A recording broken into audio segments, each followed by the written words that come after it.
नमस्कार, मेरा नाम है हर्षवर्धन सिंह और आप देख रहे हैं एमएस टीवी। शो चल रहा है रूबरू और आज हमारे साथ हमारे स्टूडियोज़ में मौजूद हैं जयपुर इंटरनेशनल फ़िल्म फेस्टिवल के फाउंडर अनुरोष साहब।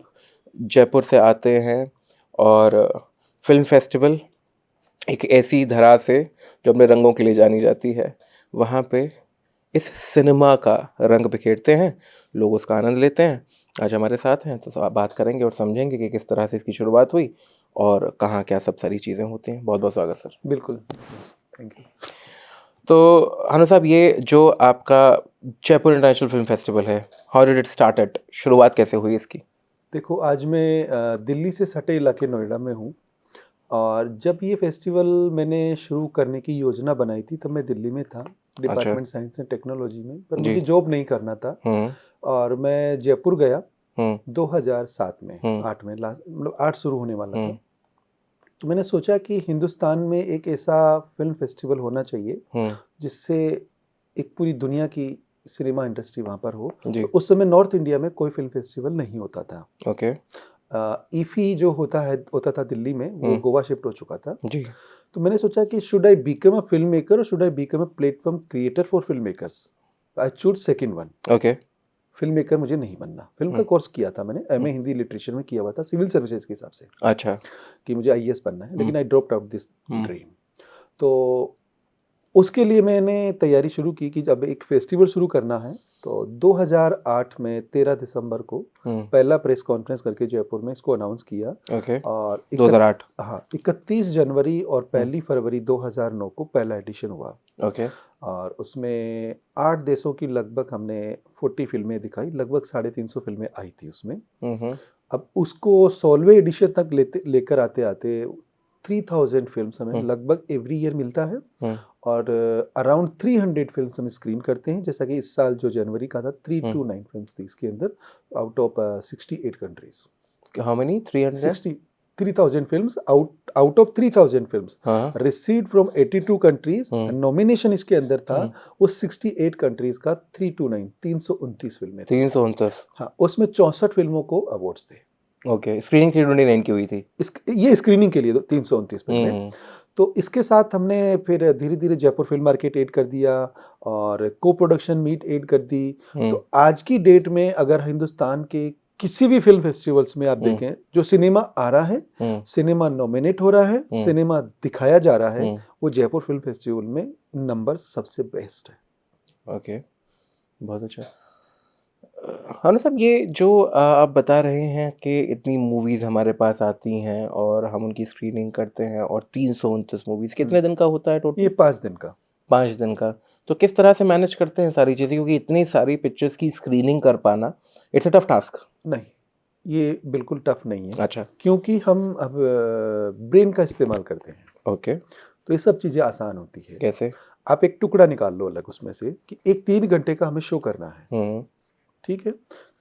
4-5 लोग उसके लिए चाहिए। अब जिन लोगों को बुलाना है, जो लोग आके देखेंगे और जो फिल्म चलाने वाले हैं, तो फिर अब वो 3 घंटे का एक शो बहुत आसानी से मैनेज हो जाता है।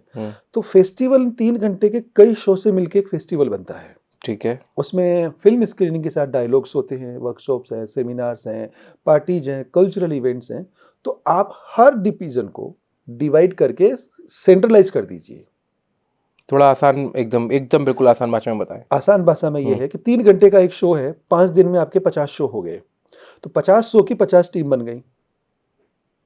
एक टीम ट्रेंड है, वो 50 को ट्रेन करेगी, तो बहुत आसान हो जाता है। अगर हम ये सोच के चले कि 5 दिन का एक साथ मैं अकेला सब मैनेज करूं, तो वो पॉसिबल नहीं है। उसको हर डिपार्टमेंट, हर काम एक तरीके से डिवाइड करके टीम बना के उसको हैंडओवर करना है, उन पे फेथ करना है। जहां कुछ गड़बड़ होने की संभावनाएं हैं, वह दूसरी टीम को इंटरलिंक कर दीजिए, जो कि सीनियर टीम है। एक होता है उसका फाउंडर या डायरेक्टर, जो भी होता है, वो डिवीजन किया 50 शो में, 50 शो में एक कोऑर्डिनेटर है, फिर उसके 25-25 शो में 2-2 कोऑर्डिनेटर डाल दिए, 10-10 शो में फिर एक कोऑर्डिनेटर डाल दिए। तो बहुत आसान हो जाता है करना और हमें कभी तकलीफ ही नहीं आती। मुझे मालूम ही नहीं है फेस्टिवल कब शुरू और कब खत्म हो जाता है। इतना आसान हो जाता है मेरे लिए, बिल्कुल पता ही नहीं चलता। मैं फिल्में देखता रहता हूँ, गेस्ट के साथ एंजॉय करता हूँ, कुछ भी तकलीफ नहीं होती, क्योंकि उसका जो विचार है ना, उसको हमने अलग अलग हिस्सों में बांटा है, तोड़ा है इस विचार को, फिर वापस उसको एक कर दिया है। तो ना, गूंथना किसी चीज को एक चीज में, ताने बाने में गूंथना, वो एक तो इवेंट एक सिस्टम है। अब करना चाहे तो आपके लिए बर्डन है, नहीं करना चाहे तो आपके लिए अलग चीज़ है। बिल्कुल। और सबसे ख़ास बात ये है कि जिस बात को आप कह रहे हैं, वो जिस जगह बैठ के कह रहे हैं वो शायद भारतवर्ष की अपने आप में अकेली ऐसी जगह होगी जो सबसे ज़्यादा इवेंट्स ऑर्गेनाइज़ करती है। हाँ, मारवा जी मारवा बता रहे थे स्टूडियोज़, कि global film festival, world record है वर्ल्ड रिकॉर्ड। 3,500 के आसपास इवेंट्स का। जी, इससे बड़ा शायद ही कहीं होता हो। और ग्लोबल फिल्म फेस्टिवल नोएडा जो होता है वो अपने आप में एक विश्व की मूवीज़ का आना और उन देशों के राजदूतों का आना उसमें, वो उसकी शोभा को और बढ़ा देता है। तो जब आप ये सारी बातें बता रहे थे, मेरे सवाल का जो लबुलवाब था वो ये था कि when you are planning to screen this much of movies, क्योंकि ड्यूरेशंस का अलग-अलग होता है, बिल्कुल। मेरे ज़हन में जो था, क्योंकि आपने बोला आपने फ़िल्म मेकिंग का कोर्स किया हुआ है, इस लिहाज़ से 15 मिनट्स कैटेगरीज़ हो गई, 30 मिनट्स कैटेगरीज़ हो गई, अलग-अलग कैटेगरीज़ हो गई, हमने मूवीज़ का हमारे बनाई। पास 2 कैटेगरी है, जी। अंडर 45 मिनट्स हुँ, शॉर्ट हम इंक्लूड ओके, करते हैं, प्लस 45 मिनट्स ये हुँ, हम फीचर में इंक्लूड करते ठीक हैं। है, डन। ये जितनी फिल्में हमारे पास 2-3 हज़ार फिल्में आती हैं, वो सब सिलेक्शन कमेटी के पास जाती है। हुँ, वहाँ से जो नॉमिनेशंस आता है, हुँ, उसको एक बार हम इंटरनल नॉमिनेशन मानते हैं। हुँ, फिर उसको हम कंपेयर करते हैं कि हम कितने थिएटर्स में इस बार करने जा रहे हैं अकॉर्डिंग टू बजट, हुँ, कि हमारे पास इतना बजट है, इतने थिएटर्स में हम ये कर सकते हैं या इतने थिएटर्स में ये सारी फिल्में स्क्रीन हो सकती है या नहीं हो सकती है। ओके, तो रिलीज करने से पहले हम एक कैलकुलेशन करते हैं पूरा कि टोटल बजट, उसके हिसाब से टोटल स्क्रीन्स, अब उसमें कितना नॉमिनेशन जा रहा है। अगर 19-20 है कि ये सारी फिल्में जा सकती है दिखाने के लिए, तो हम बजट को थोड़ा इंक्रीज करते हैं, थोड़ा और सपोर्ट कहीं से लेते हैं और स्क्रीन्स बढ़ा देते हैं, तो सारी फिल्में स्क्रीन हो जाती है। तो जितना नॉर्मली अभी तक 16 एडिशन हमारे हुए हैं और जितनी 1000 फिल्में हैं उनमें से जितनी फिल्में सेलेक्ट होके आई हैं वो दिखाई है हमने, काटी नहीं है। सारी। एक नेचुरल सिस्टम है, वो ऑटोमेटिक फिट है कि 300, कभी 150 फिल्में भी हुई है, कभी 200 भी हुई है, कभी 250 भी है, कभी 300 भी हो गई, तो वो फिल्में वहां पे फिट हो जाती हैं। क्योंकि कई बार इस बार जैसे 100 तो फुल लेंथ फिल्में थी, फुल लेंथ जिनको हम फीचर फिक्शन कहते हैं, जो थिएट्रिकल रिलीज में हमारे इंडिया में जाती है। यूरोप वगैरह में तो शॉर्ट फिल्में भी रिलीज होती है, हमारे नहीं होती है। हमारा एक अलग कल्चर है देखने का, हालांकि वो धीरे धीरे ब्रेक हो रहा है, टूट रहा है। शॉर्ट फिल्में भी लोग स्क्रीन करते हैं थिएटर में, इंडिविजुअल लेवल पे कल्चर बनने में टाइम लगता है। बहुत अच्छा। अनु साहब, ये जो पूरा फेस्टिवल है इसमें क्योंकि जयपुर है इसमें नाम में भी और होता भी जयपुर में ही है, तो जयपुर का टच इसमें कैसे आता है? मैंने सेइंग जयपुर का टच कैसे आता है, because Jaipur is known for its culture, for its art, for its colours, for its food, for everything else. How do you infuse Jaipur with Jaipur international film festival?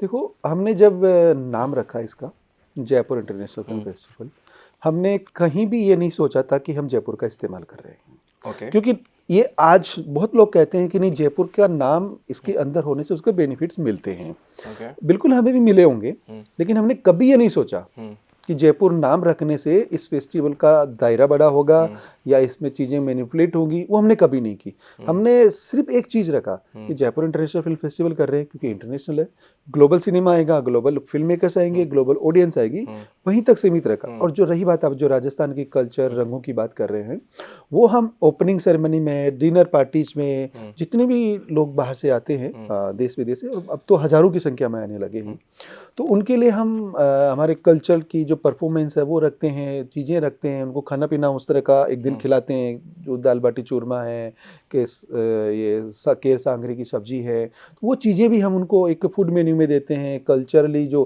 कुछ टूरिस्ट प्लेस है वहाँ भी हम उनको विजिट कराते हैं, तो वो कल्चरली रिलेशन बनाते हैं उसके थ्रू।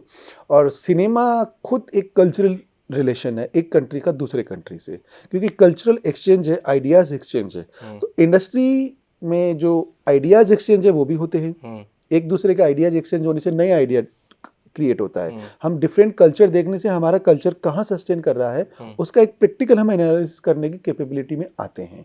तो ये कल्चर तो आप अवॉइड कर ही नहीं सकते, क्योंकि फिल्म फेस्टिवल करना ही एक कल्चर है। फिल्म खुद एक कल्चर है। एक देश की फिल्म अगर देख रहे हैं तो क्योंकि उसमें पात्र होते हैं, उसमें संवाद होते हैं, तो संवाद उस देश की भाषा हो गई, पात्र जो भी वेशभूषा सब पहने वो उस देश का संस्कृति का हिस्सा है। फिल्म में खाना पीना, उठना बैठना, आना जाना सब होता है, सारी चीजें हैं, वो कुल मिला के कल्चर का हिस्सा। फिल्म एक कल्चर ही है। बहुत अच्छा। हम सब अब अगला जो एडिशन है वो कब है, और मैं उसकी पीछे की जो पूरी स्टोरी है मैं थोड़ा सा जानना चाहूँगा। जैसे अब अगला जो एडिशन आप मेरे ख्याल से जो अगर आप जनवरी 2025 में हाँ है 70वां एडिशन 17 जनवरी से 17th एडिशन और 17 जनवरी 17 जनवरी से 21 जनवरी। बहुत अच्छा। तो उसकी क्या सब तैयारियां चल रही हैं, मैं थोड़ा सा उसके बारे में जानना चाहूँगा बिल्कुल, कैसे। ये एकमात्र अभी तक की हमारी जर्नी में पहला एडिशन है जिसकी तैयारियां पिछले 2 महीने पहले से चालू हो गई। ये जो जनवरी का एडिशन हुआ फरवरी में, इस बार फरवरी में हुआ था, उससे पहले ही तैयारियां शुरू कर दी। और आज मैं दिल्ली नोएडा में हूँ तो वो भी उसी की तैयारियों का हिस्सा है। अच्छा। हम 28 मार्च को इंडिया इंटरनेशनल सेंटर पे नई दिल्ली फिल्म फेस्टिवल का आयोजन कर रहे हैं। अभी तक अवार्ड्स करते थे, उसमें फिल्म स्क्रीनिंग और अवार्ड्स दोनों हैं।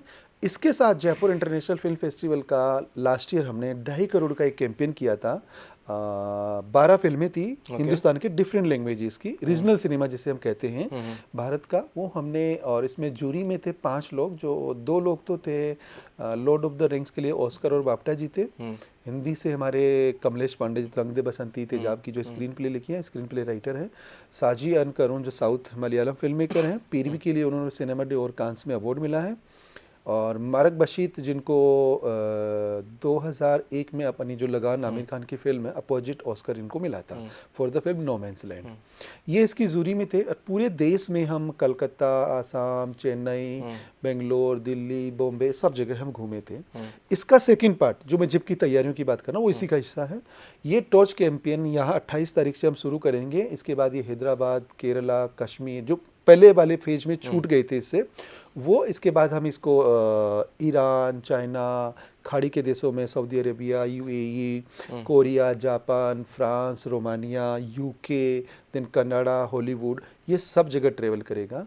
इसका एक मकसद था फर्स्ट पेज का कि हिंदुस्तान का जो रीजनल सिनेमा है एक उसकी क्या आइडेंटिटी आज के टाइम में हो सकती है, बिल्कुल, और क्या सिनेमा बन रहा है। तो क्योंकि उसमें आसामी भी था, बंगाली भी था, तमिल भी था, तेलुगु भी था, हिंदी भी था, मराठी भी था, मलयालम भी था, सब सिनेमा की फिल्में थी। और ऐसा नहीं है कि वो सिनेमा हमने लैंग्वेज वाइज सेलेक्ट किया हो, वो ऑटोमेटिकली, जैसे मैंने कहा ना कि जितनी फिल्में नॉमिनेट हुई उतना स्क्रीन करने के लिए कैपेबिलिटी हो जाती है, वैसे सारे रीजन की फिल्में उसमें ऑटोमेटिकली नॉमिनेट हुई।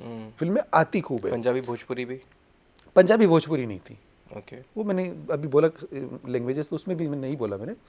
तो इन 12 फिल्मों के लिए पूरा हिंदुस्तान घूमे हैं। और आसाम में डायरेक्टर, प्रोड्यूसर्स, क्योंकि वहाँ पे इतना उठा हुआ नहीं है, बंगाल में गौतम घोष, कलकत्ता में ऋतुपर्णा सेन गुप्ता, और कहानी में जो चटर्जी, मिस्टर चटर्जी, ये सब लोग थे। साउथ में वहाँ के डायरेक्टर्स थे, म्यूजिशियन थे, और बॉम्बे में सारे राइटर्स थे। तो हर जगह हमने अलग अलग वर्ग को चुना इसके गेस्ट के रूप में, और इंडस्ट्री के लोगों को बुलाया और संवाद किया कि भारत का जो रीजनल सिनेमा है वो किस दिशा में जा रहा है, क्या बन रहा है, क्या है। तो सभी लोगों ने उसको अप्रिशिएट किया। और इन चर्चाओं में गौतम घोष ने ही बड़ी अच्छी लाइन बोली थी कि every film is regional film, every film is national film. और उन्होंने कहा कि sometimes some film become international films. तो भारत का जितना सिनेमा, इंक्लूडिंग हिंदी सिनेमा, ये भी रीजनल सिनेमा है, क्योंकि हिंदी सिनेमा को साउथ में तो दिखाया नहीं जा रहा है और जगह दिखाया नहीं जा रहा है। तो हिंदी, बंगाली, तमिल, तेलुगु, ये सब रीजनल सिनेमा। इनमें से कुछ फिल्में ऐसी बन जाती है कई बार, वो एक इंटरनेशनल सिनेमा की डेफिनेशन में आ जाती है। ऐसे अब सेकंड फेज में जो हमारा एम है कि वर्ल्ड सिनेमा जो आज बन रहा है उसको हम लेके डायलॉग करना चाहते हैं। कि किस देश में क्या सिनेमा बन रहा है, किस तरह का बन रहा है, उसमें वर्ल्ड सिनेमा की जो एक डेफिनेशन डिफरेंट लोग डिफरेंट तरीके से करते हैं। मकसद वही है, चाहे कितने ही रास्तों से आप दिल्ली आए तो दिल्ली ही रहे हैं ना, जयपुर से दिल्ली आते हैं, पुराने हाईवे से आए या नए एक्सप्रेस वे से आए, या हम आगरा घूम के आए, आना तो दिल्ली टाइम लगता है ज़्यादा। तो वो सिनेमा ही होता है। तो उस सिनेमा की नई पहचान के लिए और इंडस्ट्री में नए जो प्रयोग हो रहे हैं उनको दुनिया के सामने एक्सप्लोरर करने के लिए ये पूरा टॉर्च कैंपेन अगले 18 महीने तक चलेगा, जिसका 25 करोड़ बजट है। तो ये तैयारियों का हिस्सा है। मतलब हम अगले 18 महीने तक ये काम करते रहेंगे जो इस महीने मार्च से शुरू होने वाला है, और पिछले 2 महीने पहले से हम इसकी तैयारियों में लग गए हैं। तो इससे और अच्छा सिनेमा आएगा और अच्छे लोग आएंगे, क्योंकि हर देश में जाके हम एक सिनेमा की बात करेंगे, इंडियन सिनेमा वहाँ प्रमोट होगा, इंडियन कल्चर वहाँ प्रमोट होगा, इंडियन टूरिज़्म प्रमोट होगा। तो इंडियन सिनेमा को भी इससे बहुत सारे फायदे होंगे। बाहर का सिनेमा, एक जगह का सिनेमा दूसरे देश में बात करते हैं, दूसरे देश में गए तो बाकी जहाँ जहाँ गए उन देश के सिनेमा की बात करते हैं। तो ये एक अच्छा इनिशिएटिव हम ले रहे हैं। बहुत अच्छा, बहुत बहुत शुभकामनाएं आपको कि आने वाला जो आपका ये पूरा कैंपेन है, टॉर्च कैंपेन, और साथ ही साथ जो अपना फेस्टिवल है जी, आपका 17वां एडमिशन 17वां एडिशन 17 जनवरी 2025 से। बिल्कुल बिल्कुल ये सफल हो, और सफल इस लिहाज से हो कि जो अभी ऑफ द कैमरा हम लोग बातें कर रहे थे कि ओपन थिएटर वो सारी चीज़ें वो भी इसका थोड़ा हिस्सा बने, बिल्कुल ताकि सिनेमा का एक अलग रंग और जी, एक एक अलग जो उसका एसेंस है वो लोगों तक पहुँचे। शुभकामनाएं आपको इसके लिए, और साथ ही साथ धन्यवाद समय देने के लिए कि आपने समय दिया और हमसे बातें की। बहुत बहुत शुक्रिया। शुक्रिया, थैंक यू। तो ये थे हमारे साथ अनुरोज साहब, और जयपुर इंटरनेशनल फिल्म फेस्टिवल जितना आज इस इंटरव्यू से आप समझ पाए हैं उतना आप तक पहुंचा है। उसके अलावा वेबसाइट्स और बाकी जो डिटेल्स हैं मैं कोशिश करूंगा कि मेरे डिस्क्रिप्शन में चली जाए, ताकि आप वो विज़िट करें और देखें कि क्या सारी चीज़ें होती हैं। And if you are planning for a good new year thus after 24, अभी अभी खैर वैसे आपने मनाया है, तो 25 दिसंबर से लेके और तकरीबन 15 जनवरी तक ये जयपुर शहर बड़ा खूबसूरत लगता है। तो वो भी प्लान कीजिए और जा सकते हैं जयपुर इंटरनेशनल फिल्म फेस्टिवल, और देख सकते हैं यही जो बात हुई कई हज़ार फिल्मों से में से चुनी हुई कुछ 100 फिल्मों की, और इन्जॉय कर सकते हैं सबका। बाकी तब तक के लिए अपना ख्याल रखिए और देखते रहिए MS TV।